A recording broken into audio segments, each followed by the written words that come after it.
Lonnie. All right. I thought we met at the conference on how to save mileage on your personal airplane, but I guess that was not it. So it was actually a parole officer who introduced us.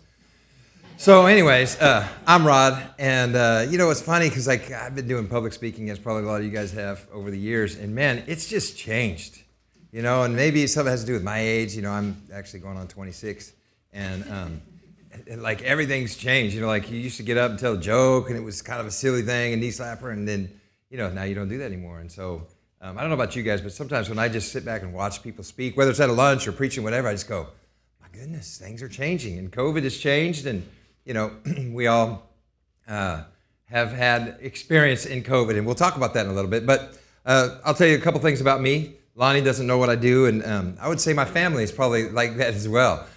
We were somewhere, and somebody's asking my kids what your dad does, and I'm like, well, he's a pastor. No, he's a speaker. No, you know, he travels a lot. Like, you know, so I have done a lot of things in the past, as we all have all. I've been in Dallas forever. But I'll tell a little bit about my family. I have two kids. My daughter is graduating from University of Oklahoma in December. Thank you, Jesus. I will get a gigantic pay raise. And I have a son who goes to Covenant School, just right up the street. We just live between here and Covenant School. So I'm a Dallas dude, love it, transplanted Californian. And all my friends are going, man, you were ahead of the curve. I'm like, yeah, you know. So my wife works downtown at PwC, and we've been married for quite a few years, and we just have a great thing going, and it's awesome. I love it. She's been very supportive of ministry. I'm a pastor. I've been a pastor for years. My last church assignment, I was actually on staff at a church in just north of LA, and we had a live campus just north of LA. We had one in Ventura and one in Las Vegas, and I would just travel. I lived here in Dallas, and I would just go 3 times a month and speak, and it was, I can be honest, it was kind of cool. I felt like I was cool. I'm like, yeah, I'm just flying into Vegas. I'll preach 3 times and then go back to Dallas, and you know, it never went to my head, I don't guess, but it was kind of a cool thing. But then when I would come back to Dallas, I would do a lot of network stuff. And so we would try to do little lunches and just, you know, bring people together. And we had 10, you know, kind of relational networks in the Dallas area. And we'd see this atrophy of like 50% every year. It was like, wow, we started with 100 people and now we're down to 50. And the next year we're like, you know, in the corner booth at IHOP, and we're like, what's going on? And so when I was traveling and speaking, our church had a ranch house, and so I just told guys, I'm like, we're dying here. I spend every day of my life with pastors. Let's do something about this. And so I would just call my buddies and like, meet me in LA and we'll do some cool stuff. And so I was kind of cryptic. Remember the Amazing Race and all those shows? So I'm like, we're just going to do like that. Meet me at the Hilton LAX, and you know, I'll have you back there 3 days later. And so we were taking these pastors to like, you know, Santa Monica. We were doing Roscoe's Chicken and Waffles down in Hollywood, and the Hollywood, you know, walk and doing all this stuff. And then we'd go up for a couple days into the mountains right above LA and just pray for each other and talk about ministry and care for each other. And it was just really accidental. And I was just doing it every chance we could. I just called some buddies. I'm like, hey, throw me some cash, man. We're going to pay for these guys. Like, they got their own airfare, and we just kind of took care of the ground costs, so they had no excuses. And it was awesome. And I get messages back, and people go, man, this changed my life. It's changed my ministry. I'm like, what did we do? Just knowing that we cared for each other and we loved on each other, and we really tried to care for each other's souls. And so we're going to do a little soul care here in a little bit. And just kind of by accident that happened. And so that was going on. And somebody brought me a book called Leading on Empty. And I read the stats about pastoral ministry, and it pissed me off. And I say that for emphasis. I don't talk crass, but I got to say that for emphasis because it really did. It made me angry. And I said, this is not okay. And I did something about it. And by the way, anger is just one of those things that kind of helps you get to your passion, right? Jesus was angry, be angry, do not sin. So if I've offended you, I apologize. I don't do that. I just do it for shock value. But you're going to remember, I remember that bald dude used some salty language. What did he talk about? Then you'll remember it. And then you go, okay, we're good. So so that brought us to maybe 2.5 years ago. And we were doing a lot of network stuff. And then we were doing a lot of the ministry to pastors and leaders. And God kept saying, do more for pastors, do more for pastors. And so, you know, I called some friends together and I said, we're gonna love on pastors more. We're gonna be aggressive. We're a board. What does that mean? I don't know, but we're gonna just, you know, do this all together. I don't like doing things alone. And so we would say, yeah, we're gonna do like, you know, 2 trips this year. Yeah, we're gonna do 5 trips. That was our lofty goal. We're gonna do 5 trips. Each trip's about 10, 12 guys, people. We do some women in ministry trips now. We do some couples trips too. But we started out just doing guys trips because that's all I knew, right? I was like, I know a bunch of guy pastors. So about 2.5 years ago, God said, do more for pastors. And I'm like, God, the only way I can do more for pastors is if I quit my day job.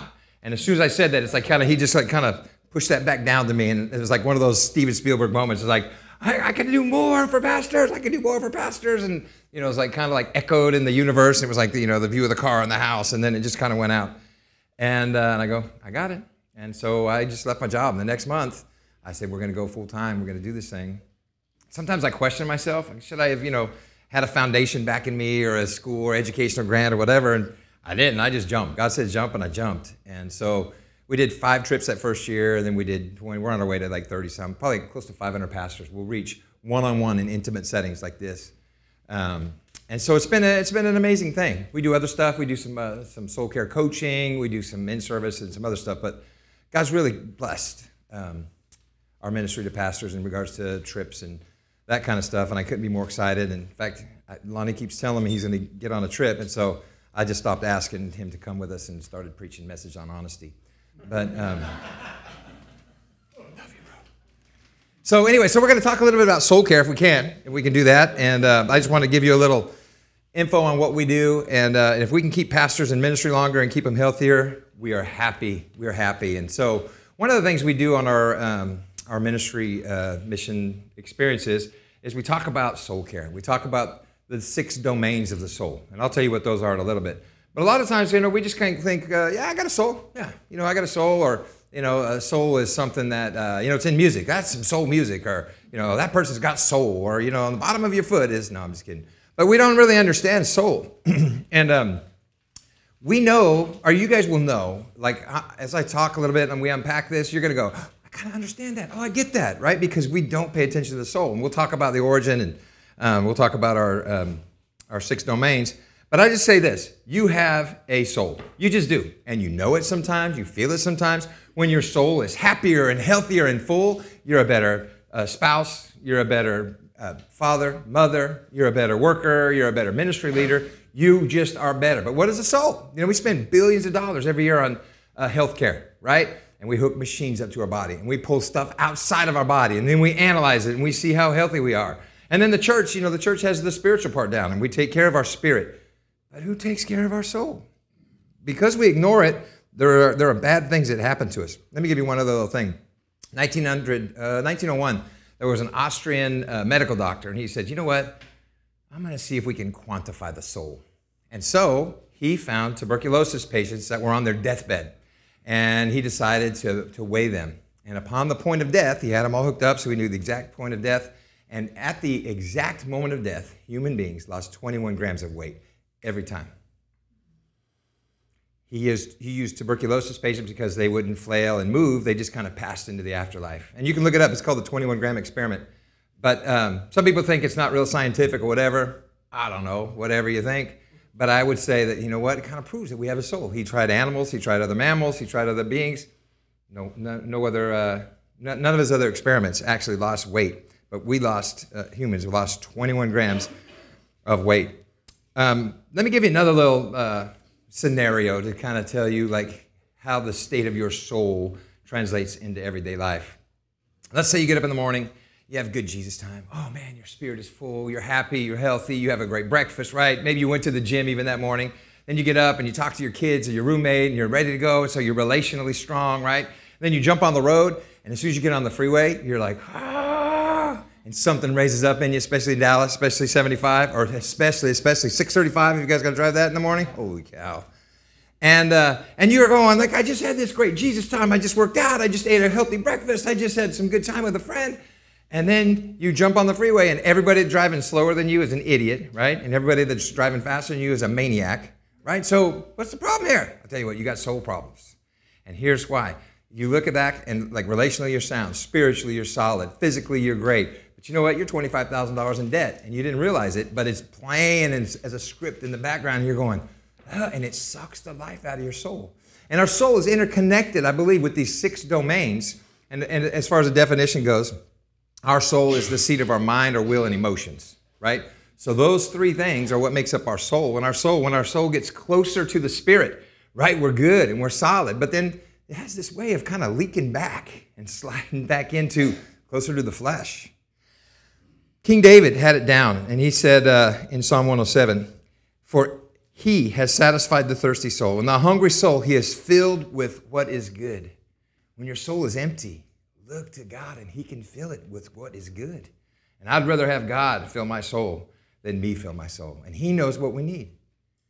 And if we think about what is our soul, how do we feel it, how do we see the needs of it, where are we at, I think we'll be able to have a better conversation about soul care today by the time we get done.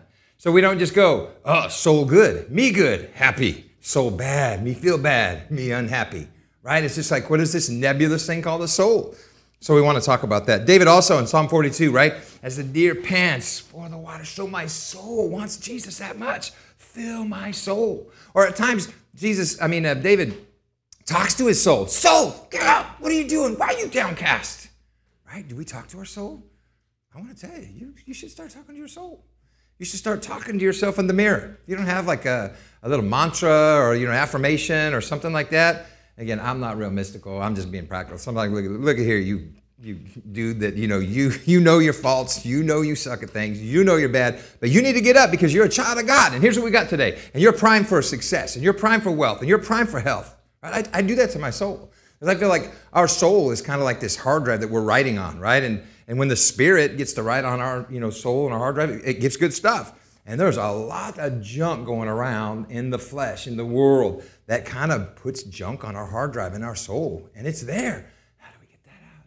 Again, he has satisfied the thirsty soul, and the hungry soul he's filled with what is good.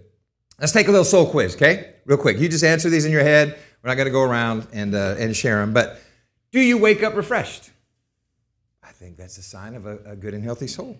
Do you spend time daily, reflecting on Scripture, reading Scripture, meditating? Maybe you do, maybe you don't. Is that the sign of a healthy soul, or is that how you make your soul healthy? Good question. Glad you asked that. Is there a gap between the person people see and the person who you really are? Hello. A lot of times that could be the soul gap. Do you work out regularly? Do you share your faith? Do you hear God speak to you regularly? Again, are these indicators, or are these things that make our soul healthy? When we ignore our soul, we create problems. And as you guys know, especially in the last 2 years, mental health and challenges in mental health area are crazy. Almost 20% of Americans are experiencing a mental illness. That's 50 million Americans that experience some type of mental illness. Is the church going to take care of that? Do you call the police every time that some crazy person is walking down your street? I just had a guy on our trip last week. The city of Trenton, New Jersey, is doing a kind of a mental health thing, and they're bringing in pastors and community leaders to take care of mental health issues and counseling and whatever, so that people don't have to call the police. Or if they do get a police call, they're going to go reach out to the church. I'm thinking, what a great opportunity, right? There's opportunity for us in this. Not just to read these stats and go, oh gosh, 20% of America, they're all crazy. No, we get to do something about that, right? And I think the further and further that we get away from Jesus, and the further and further America gets away from church, and the further and further we kind of step on our soul, we're going to have more mental health issues. Almost 5% of Americans are experiencing a severe mental illness. So of that 20%, 5 of them are severe. Almost 5% of adults reporting serious thoughts of suicide. That's 11 million Americans every year that have serious thoughts of suicide. That's crazy.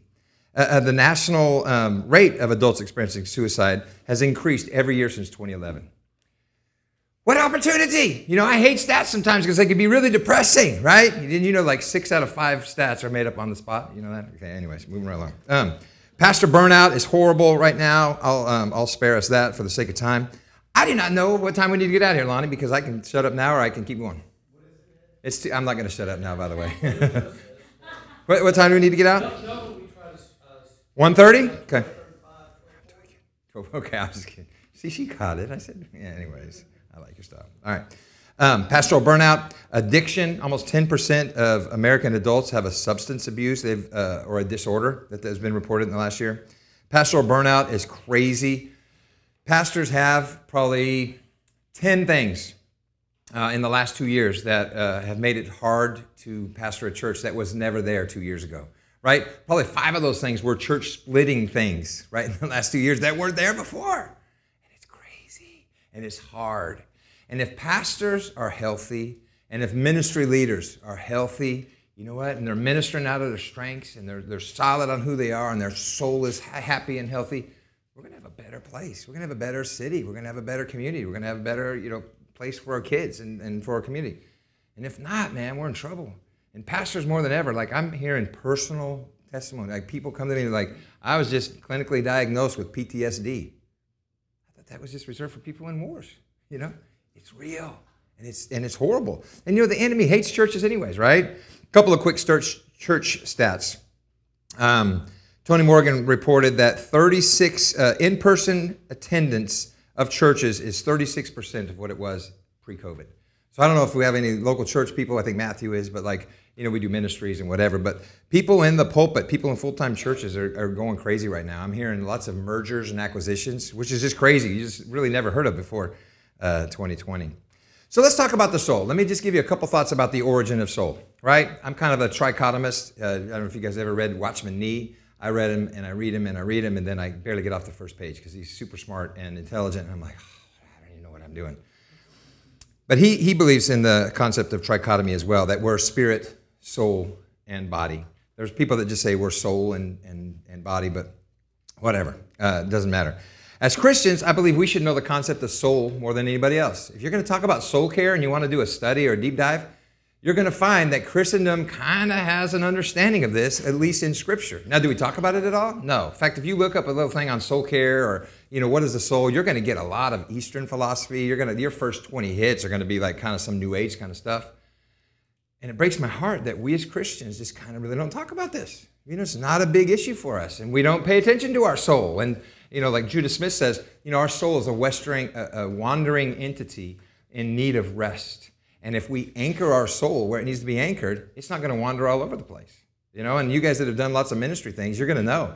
You'll be really close to Jesus sometimes, whether you just, preached an incredible message or you had a move of God at your event or whatever, and you're like, I'm so great. And then you go home that night and you're struggling. And you're like, I want to click this, or I want to believe this, or I'm depressed about this, right? And our soul just does this so quick. So we have to anchor it. In the beginning, when God created man, right? And even before, God said, I want stuff, and stuff happened, right? He spoke everything into existence, He spoke the ground into existence. He spoke the air into existence and the seas and the waters. And then when he wanted animals and he wanted plants, he spoke to the earth and he said, give me plants, give me animals. And then when he spoke to the sea, he said, I want fish. And when he wanted mankind, man and woman, he said, I'm speaking to myself. And he said, let us, the other members of the Trinity, make man and woman in our image. So God is relational from the start. And he says, I want to make man. So I spoke to the seas for fish. I'm speaking to myself for humans. And God says, let us make man in our image. And this is cool. This is a word for somebody right here. Then he said, let us give them dominion. God is not in the dominion business with us. He has the authority. He has the power. But he's given us the dominion. We're supposed to take dominion. And so, the people that you fight for human trafficking, that's yours. That's yours to call God in and say, God, this is our territory. This is our land. This is your children, and we're going to do something about it. God's just sitting there waiting, going, thank you. Thank you for doing that. I was wondering when somebody's going to get real serious about this. It's a big problem for me, but now that you're doing it, bless God. Or whatever, what you're taking your city. This community, I love this area right here. This uptown area is awesome.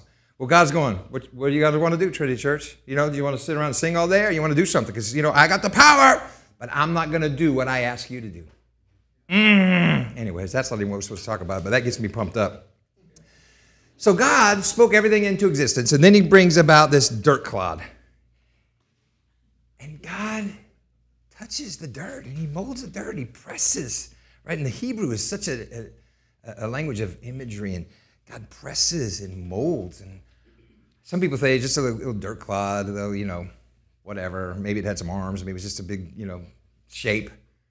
I think God pressed into Adam's eyes and he created his nostrils, right? Because he's getting ready to blast his breath, his spirit into the nostrils. And I feel like he kind of molded him and shaped him. And I even feel like God, maybe if he was wearing clothes, he rolled up his sleeves and he's got like clay in his fingers and under his nails. And he lifts up man and breathes him close to his body, close to his chest. And and blast the Ruach Elohim, the breath of God, into the nostrils of man. And man, at that point, the flesh and the spirit came together, and boom, here comes the soul. And again, it's our seat of emotion, will, mind. It's an empty slate for us to write on and to use. But at the same time, as I told you, there is 6 domains. There are 6 domains that I believe that are kind of gates or entry points into our soul that can allow us to, fill our souls up, but it can also allow our souls to be empty. And so I'll say this, make sure I'm going in order here. To acknowledge that we have a soul is different than having a spirit, right? The spirit created the soul. And we need to be purposeful about our care and the growing of our soul. One of the things we tell our people is we say every day to keep your soul fresh, what you need to do is get this mantra into your heart, into your soul. We say tattoo it on your soul. And that is divert daily, withdraw weekly, and abandon annually. Okay, I heard Rick Warren say that, and I'm like, this is the most brilliant thing ever. Divert daily means take a 5-minute vacation. Do something every day that just gives you a little breath of fresh air. I read a book about 2 months ago that rocked my world. It was called Breathe. Breathe a breath. Whatever. I don't know. Whatever. But that's the name of it. B-R-E-A-T-H. I guess that would be breathe or breath. I guess it'd be breath. So I read a book called Breath. Can we cut that off the video there? Because I don't know the difference in my words. And it talked about how we breathe. And so you know what I do for my diversion daily? I breathe. In the morning, I do it twice a day. I just practice breathing. The bottom line of this book is nose breathe and breathe every 6 seconds because we breathe too much, right? So take a deep breath. So I work on my breathing 5 minutes. In 6, out 6.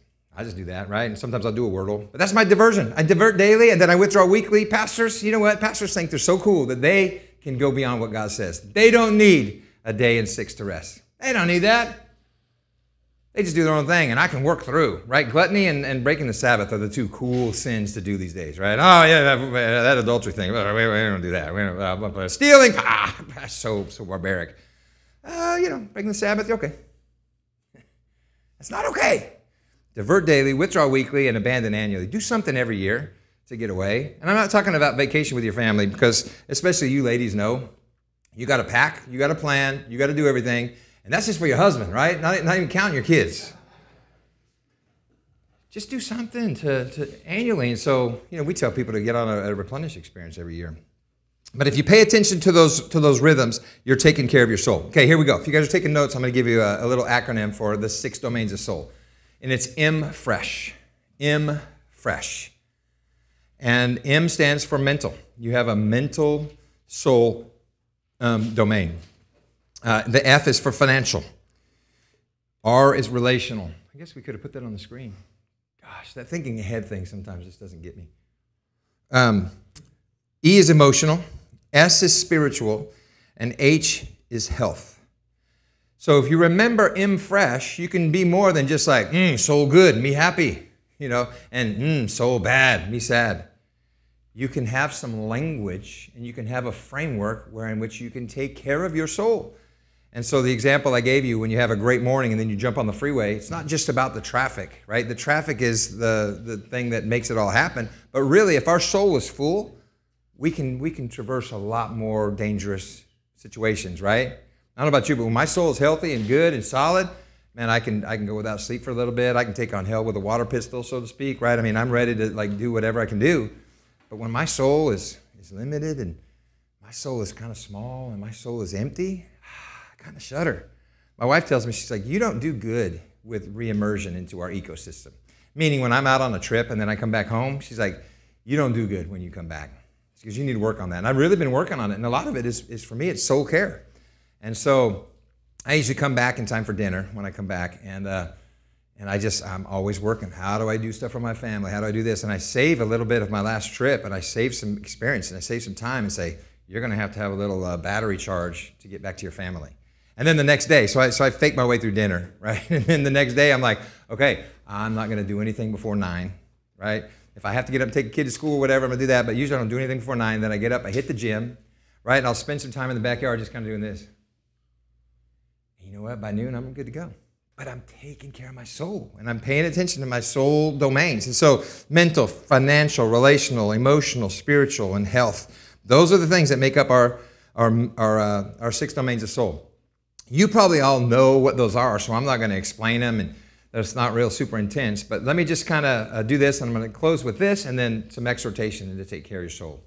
But I want to give you a little bit more of some information about soul care and about these 6 domains. So let's look at our soul in this case. This is one of the exercises we do. There's like there's many different ways you can look at your soul. But I want to look at it as like it's a helium balloon. Have you ever bought a helium balloon right from the store, got one free, just the little cheap things? And it's bouncing off the ceiling day 1, right? Day 2, what? It's like kind of half-mast, like right, kind of hanging right here. Day 3, where's that on the ground? Why? Because it doesn't have helium. Our soul is kind of the same way. Is there a certain amount of, soul fuel that we get every day? If so, maybe it's not enough. And so I will say this, the soul as a balloon is kind of like this balloon, not with just one place where you can put helium and tie it, but like 6 places. And those are the domains. And if your domains, if you pay attention to them, they are like these little ports that can allow helium, as it were, soul fuel to enter. And it can also leak out that soul fuel. So in our illustration we used earlier, spiritual was great, right? Relational was great. Health was great. And then the other, we didn't pay attention to all of them. But then when he got on the freeway, we're like, oh my goodness, I have a gigantic leak in my financial soul domain. And so it's wide open and your soul is down. And if you're in debt a lot, you're going to go, that's one of those things that keeps you awake at night. It keeps you running. You guys ever do your computer like me and you have like 25 windows open on Chrome and you're like, no wonder my computer's running so slow. Close some windows, right? And it's the same thing. Pay attention to your soul and your soul will tell you how to take care of it. So in this case, are you going to get out of debt right away? No. $25,000 might take you a year or 2 or 5. So what do? You get a book called Financial Peace University, right? Or you talk to your financial advisor and say, we got some problems here. And he's going to say, take some scissors, rip up your credit cards, and then come back and talk to me. So just having a plan is going to kind of close that leaky domain, right? Or let's say you're great. Let's say you're not in debt, and you're moving around and you're kind of going, man, I should be like more up this week. Why am I down? Do I need more caffeine? No. You need to acknowledge that it's Father's Day coming up and your dad's coming over and your relationship with your dad is not what it needs to be. And your soul is leaking out of that relational domain, right? And we can do the same thing at every one of the domains. Like, this is a sad thing, but a lot of pastors I work with, they're overweight, right? I'm overweight. I get it, so I can say this, right? But that's a leaky domain that unless we get things under control, gosh, the enemy can do it. Every time you see somebody, you need to be like that. Every time you hear like a weight loss, you need to do that. You suck at this. And like the enemy's trying to write on our soul. He's trying to penetrate our soul and make us feel bad about ourselves. But if we can just take care, if we can just like, okay, I understand I have a leaky domain right here in my health. And maybe it's just eating. Maybe you just eat too much sugar. Maybe you're becoming a pre-diabetic or, whatever. But if we understand that we have a leaky domain, we can go, okay, I can fix this. And then my soul can soar. And maybe it's not, you're not going to lose 20 pounds overnight. You're not going to get out of debt overnight, but you make arrangements to have those domains, closed a little bit more. But at the same time, you can go, well, what can I do? Can I get some more soul fuel in through some of these other domains? Yes. And you can call a friend and go, let's have coffee. I just need some friendship today. I just need somebody to love and care for me today. And you can increase. So you're putting more soul fuel into that relational area, right? Or get a part-time job. Little side hustle. Little side hustles are great. Join an MLM or whatever. I'm not selling anything. I don't have one, so don't ask me. But you can put a little bit more soul fuel into the financial soul thing piece, right? Or work out a little bit more, right? Or take a college course. Do it at Apple University, right? I mean, they have everything. You could get your own degree and you do everything just on iTunes. Do something. Okay, let me close this off and just encourage you.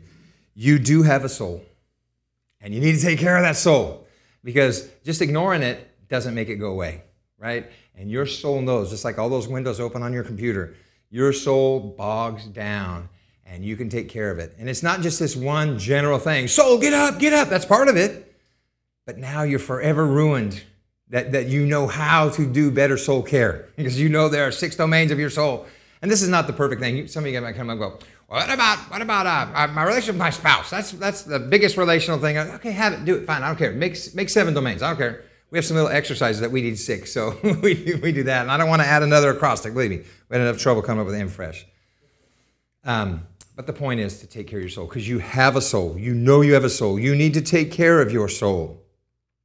I need to encourage you to stay fresh too. If you divert daily, withdraw weekly, and abandon annually, and do something if you're strategic about that. Otherwise, you're just going to go through life. God will use you. You'll do things.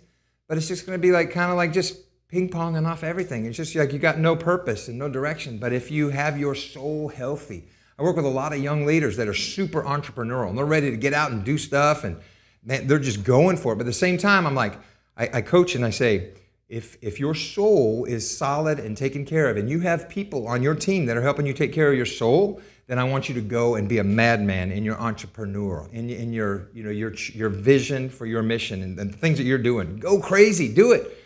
But just make sure that you have a mentor that's watching out for your soul. So stay fresh.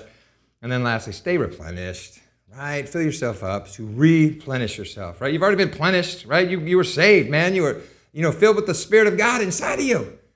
Keep yourself fresh. Keep yourself replenished, re-engaged, re-encouraged, and you'll do okay. So that's all we have time for today because it's getting hot in this room. And it's a Friday. And I would love for you guys to just like kind of go, I'm intrigued by this. Let me do a little research. You can find us at, and you can find me at this. Look at what I did because I didn't have any notes, but that's our little hashtag. So you can find anything. That's our website. That's all of our socials. That's everything. So hashtag #replenish. That's replenish without the E's. So would love to, do anything I can for you. I live here in Dallas, so if you want coffee, I love coffee, and I'll even buy. Sir.